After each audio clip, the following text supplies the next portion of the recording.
lumipad ang ibon sa magandang bukal. No, tumakbo ang pusa,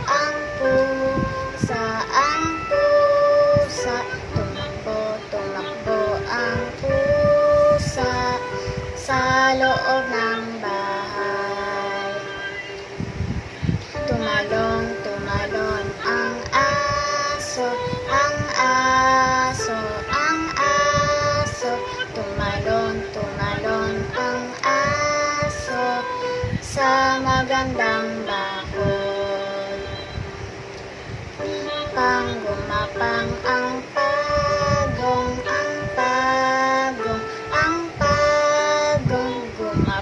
gumapang ang pagong sa karagatan.